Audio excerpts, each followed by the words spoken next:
Magandang hapon po, Haji Kaaminyo, Brigada News FM. Susugan ko lang yung paunang statement ni Kong Pao kanina. Kalabuyo, kasinigang, kaadobo, Marshal Bonifacio, ilan po sa mga alias na binanggit ni Senator Judge Robin Padilla kanina. But how do you take these type of questions from a Senator Judge na yun nga po, parang ang dating dinidefend yung paggamit nga ng confidential funds and even yung prosecution tinatanong din po niya direkta kanina. Tapos pumunta pa dun sa point na yung kung may confidentials daw ba noon si Senator Ninoy Aquino hindi siya na-assassin. Ikaw, anong gusto mo na alias mo kung sakaling magkaka-alias ka? Ganun ba? Hindi, ano naman, nasagot naman actually eksakto pag turnover nung time, si Senator Bam yung sumagot. Sinabi niya na, yes, may alias po si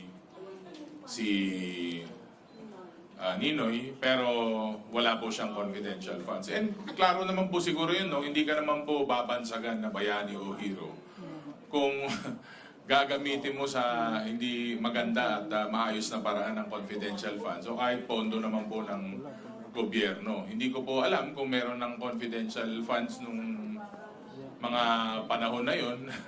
Pero I doubt if papayag itong mga tunay na bayani at mga bayani para gamitin yon. Then yung pangalawang tanong mo, ano na ulit yun, Haji? Yung parang follow-up niya. Ayun nga po, kung yung mga ganitong types of questions nga po, from a Senator Judge, ayun nga, ano nyo doon? Anong take nyo doon sa mga ganong klase ng tanong? Considering na parang tinidefend nga po yung use of confidential. Hindi, nasagot din po yan ni Attorney May, no? Na wala pong problema sa aliases or dun sa confidential funds. Basta, nagagamit po ng tama, nasusunod po yung proseso, complete staff work, liquidation. Kung sa umpisa pa lang, pag-request mo hanggang sa financial plan, hanggang sa liquidation, supply ka na, may problema na talaga. Malaking question mark na. Kaya po sila na-flag. Kaya po tayo nandito ngayon sa impeachment. So siguro yung pagtatanong nila ng gano'n, baka gusto nila ng fun facts o history lesson o meron silang gustong tumbukin sa kanilang mga pagtatanong or they're preaching to acquire, siguro po okay lang yun at total nasasagot naman po at nabibigyan naman po ng kalinawan. Kasi madalas po prosecution po ang tinatanong ng ating Senator Judge. Nasasagot naman po ng maayos, so wala naman po akong pag-aalala sa part po ng prosecutors. Ako may tanong. Ano bang ibig sabihin nun, hinahalin tulad nila ang pangalawang pangulo sa isang bayani? Yung ba? Or balikan natin, ulitin natin. Ang confidential funds ay ginagamit para proteksyonan ang sambayan ng Pilipino against terrorism, drugs, kidnapping, at iba pang karumal-dumal na krimen. Hindi siya ginagamit para proteksyonan ang isang mataas na opisyal. Iba ang pondo para dyan. So wag nating ilihis ang usapin dun sa impeachment trial, ibalik natin dun sa pinag-usapan. Walang problemang gumamit ng alias because we would like to protect the personalities involved. Pero tila dito, bakit mo gagawa ng isa, medyo mga bastos pa yung mga pangalan. Parang ginawang katawa-tawa, ginawang laro. Pero ang pinakamalaking tanong dito, ano ang naging punto? Because the informants can have aliases, yung punto dulo, yung output ay hindi pwedeng maging confidential. Ang tanong, saan ba ginamit? Kasi kung confidential yung mga pangalan, alias yung mga pangalan, alangan namang alias. Kapag alias ang output, kung alias ang isang programa, isa lang ang ibig sabihin doon. Ghost ang naging paggastos ng confidential fund. Well, with due respect to my brother in faith and sitting senator, I think those national heroes whose aliases were referenced would be probably rolling in their graves, no? after their nom de guerre, I think these are nom de guerre, no, were mentioned in the same context as the allegation of misuse of confidential funds.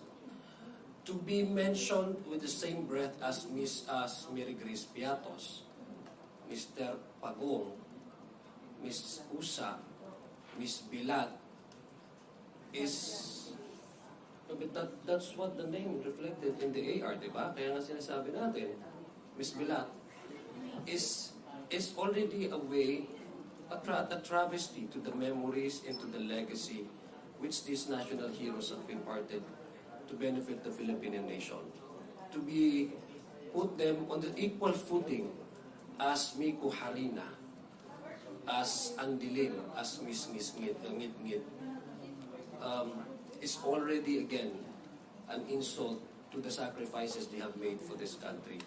And their death, no, the sacrifices they have made, kasi malapit na pang National Heroes Day, the sacrifices they have made is actually diametrically opposite to the very practice of which these confidential funds were handled. So hindi po dapat yun ang analogy ang gamitin natin. And let us be specific about this. This is about auditing problem. This is about whether or not aliases are necessary in order to maintain confidentiality of a operation that requires safety and security of whoever is involved, not a test of anybody's patriotism. So dapat po makontextualize po natin yan. Una, ang problema po dito, as explicitly explained by Deputy Speaker Janet Garin, ang usapin po dito ay audit problem. May problema po ang OVP sa sinabmit nilang mga liquidation.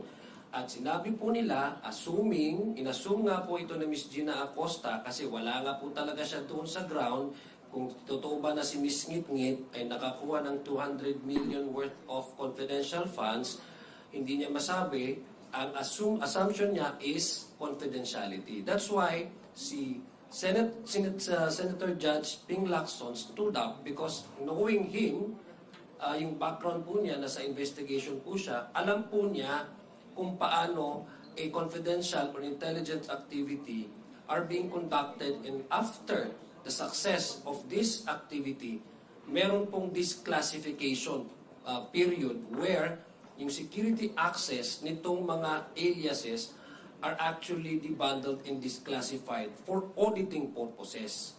Kaya nga po tatanungin natin, if ever granting na tama yung sinabi ni Ms. Gina Acosta, ng mga aliases ito, dapat may pangalan na tunay.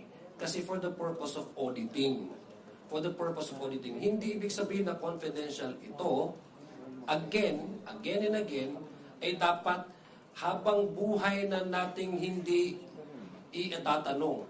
At hindi just ibig sabihin na confidential in nature na ito, ay mawawalan ng kapangyarihan ang Commission on Audit para kunin sa mga busisiin ang pinaggastusan ng pera ng taong bayan. That's the mandate of the COA.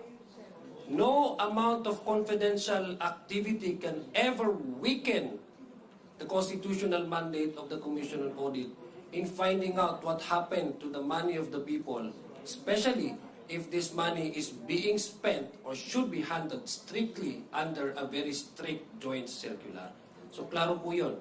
This is not an issue of patriotism. This is an issue of audit problem which now the Office of the Vice President and the Department of Education, when the Vice President sat as the Secretary of this department, are facing trouble with in terms of auditing with COA. In short, yung mga bayani po natin, yung ating mga hero, nagkaroon po at gumamit po at binansagan po ng mga ganitong pangalan dahil pinaglalaban po nila yung bansa, pinaglalaban po nila yung mga kabutihan na nagagawa ng ating mga hero. Hindi po sila bumuo at gumawa ng mga aliases para po magawa po yung ginagawang chichiregang scam. Hindi naman po pang